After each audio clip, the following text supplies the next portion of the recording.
With the F1 2025 season just around the corner, I decided to get a lot of information from a well known F1 source. And remember, liketh and subscribeth.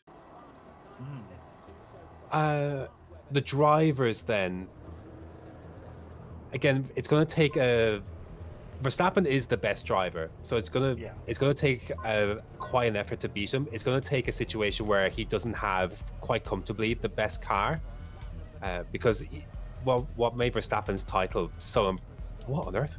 Oh, Uh, I didn't know what was happening there. you don't have to stop to rejoin. What made Verstappen's title so impressive last year was that for a good 16, 17 races of the season, he didn't have the fastest car, and yet was able to drag results out Yeah. of that car that it didn't really deserve. And that kind of separated him from Norris, in that Norris He was had a able really to good force car it, and he was yeah. quite wasteful. Mm, mm. So, again, that's one of what Norris has to really focus on. So, you kind of know what you get with Verstappen. Give him the Yeah. car or even half a car, he's going to be in the mix.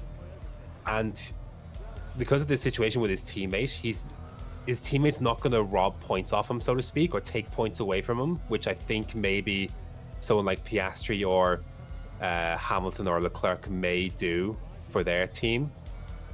So if there is an interesting dynamic at play where those Verstappen doesn't have to worry about a teammate this year, so to speak, kind of threatening him, whereas someone like Norris or Leclerc certainly does. Yeah. And it's the same with Russell too, with Antonelli. If you don't mind me changing the subject, I That's guess. cool. What is because I know that like NASCAR's point standings and everything is the worst thing in the world. How does it work in F1? So, ironically, if F1 had adopted a NASCAR style point system or a championship system, it would have been absolutely fascinating, because even though Verstappen kind of established a really dominant lead early on and Mm-hmm. never was really threatened, he definitely did not score the most points for like the last second, like the last half of the season. So it would have Mm-hmm. been anyone's guess who could have won that championship had they had a NASCAR style uh, championship playoff style. In Yeah. F1, it is just championship from race 1 to race 24. Whoever has the most points at the end wins. So it's kind of a bit more, Yeah. it kind of rewards consistency more than, say, NASCAR does. I think it's very interesting with NASCAR having a 26 race like regular season Hmm. and then a 3 race like from 16 13 14 15 14 13 12. So then Knockout it's like style, yeah. it's the round of 16, then it's round of 12, then it's the round of 8, then like so on and so forth. Then the last round is the last 3, and then it's only one race for those. Hmm. And so like you end up getting like nearly 50 races a year, and there's It's a like lot. no time. There's like only a month basically. There's only 2 months off, and then you get back on to racing. So, like So, most races, like most weekends, then there's something going on. mhm. Yeah, it could be, and F1's kind of going through a similar thing where, they're trying to fight calendar congestion, because, once upon a time there used to be like, 17 races on the calendar, and, 20, like we've got 24 races now, and obviously we've, 6 sprint weekends into the mix as well, with sprint races, which are not, Yeah. I'm not the biggest fan of, but I can understand the merit of them. Um, so yeah, congestion and, I guess even fatigue almost can be a thing teams and drivers and fans can sometimes fight, because by the end of the season, especially if it's like a dominant season, Yeah. Well, it can be one of those where like I'm just ready for it to be over. there's a lot of people in NASCAR that'll stop watching once the playoffs start because Tyler Reddick already won the regular season. He won the Mm. regular season championship, so we should just like give him the win and walk away. Those 26 races were done. But then, like, obviously the playoffs do give them ratings because every 3 races is a 3 race countdown to Mm. who are the 3 that are getting eliminated. Yeah, and if you get like, what, you can have a one bad race and the favorite maybe is out of the equation. Yeah. Yeah, and like everyone had a similar thing where it's like, oh, Verstappen's just going to win again, and that can be tough because you're trying to, get yourself excited for, a race, and you kind of having to look for like, the details in the midfield. And in the midfield this year, there's a lot to look at. I mean, like there is those, those basically, those five rookies in there going to be in the midfield. That's gonna be a lot of Hmm. fun to watch. It's unfortunate to have to watch Carlos Sainz, now in the midfield. He was kind of Ferrari just kind of took advantage of a unique situation where Hamilton was suddenly available. Yeah. Uh, Hamilton himself has had a really, for his standards, poor 2024, and it's one of the big questions heading into the season this year for him and F1 is he washed, or was he just kind of waiting for a new situation to kind of develop, and for his current situation Mercedes to end.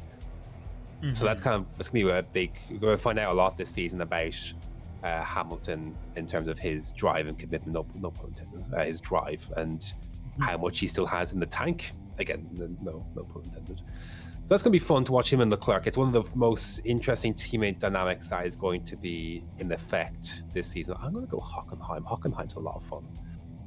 I tend to go for tracks here that aren't on the calendar anymore. So Germany and Hockenheim is one of them. That one was Magny-Cours in France, which is one of my favorites. Was no longer on the calendar. We'll go Sauber. I always loved Sauber. Sauber is well, they still exist now, but they kind of got taken over a few times. Yeah, we'll do that one.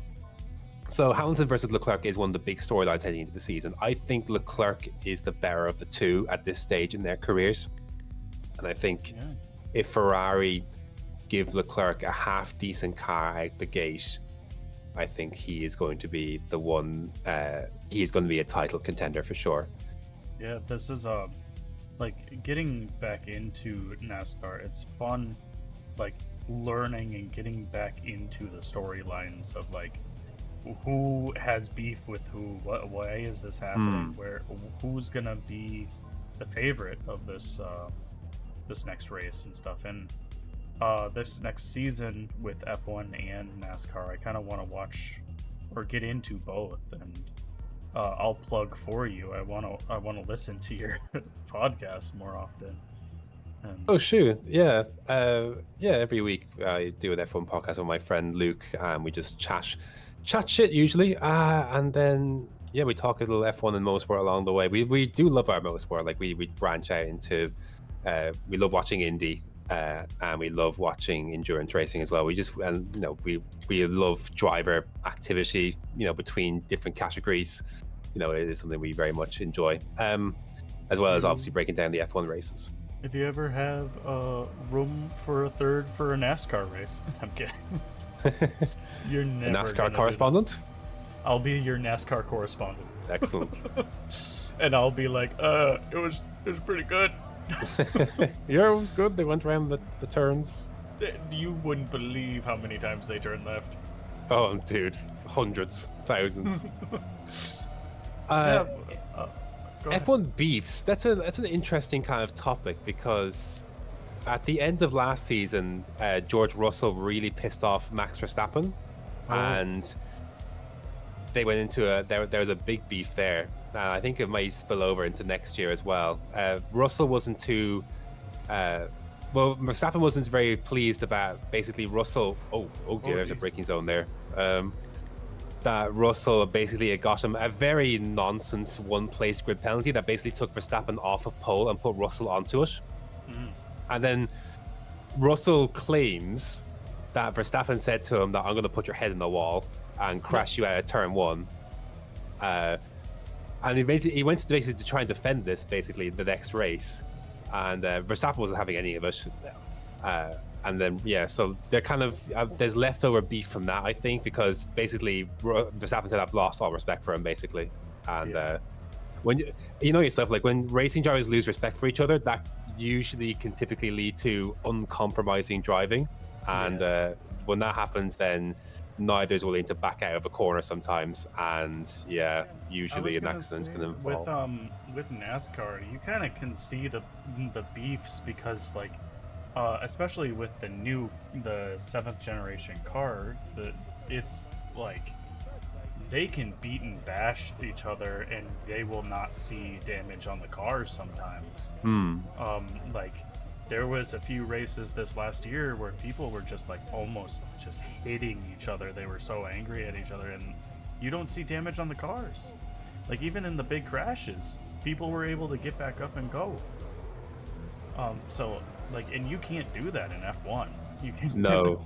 So These how are very does that? sensitive cars. They're very sensitive vehicles. How do you handle beef and stuff in that then? Usually, uh, yeah, it's usually you might send a big dive bomb up the inside. You may like lunge into a corner from far back without really regard of the driver. So, like, for example, yeah, boom. Well, maybe less aggressive than that and less contact than that, but Yeah. it's one of the things that Verstappen did to Norris in Mexico. He just flung it up the inside, and you're forcing the other car to react to you. It could be a case where you're a bit kind of naughty on the brakes, so you maybe move a little under braking. You make maybe more than one movement across the track when defending a position.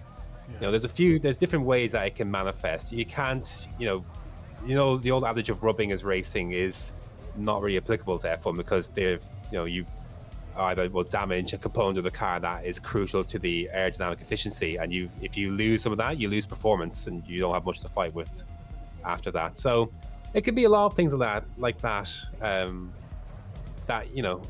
Because you can't be as dirty in F1 as you say would in NASCAR. The way the cars and the rules are, it just doesn't allow for that really to occur. But it doesn't stop people from having their own ways of racing particular drivers sometimes, where it's a bit more unrelenting and less friendly when it comes to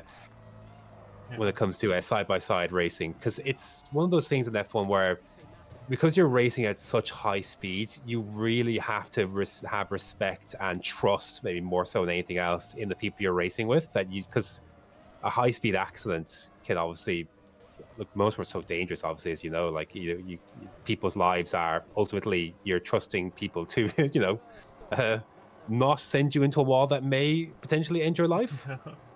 So it's a tough thing to balance, isn't it, between Well, you got to focus on your establishing. quick time event. Oh yes, sorry. Let me press the 3 buttons. And that's about it. Thanks for watching. Like and subscribe. Why are you still here? Bye bye.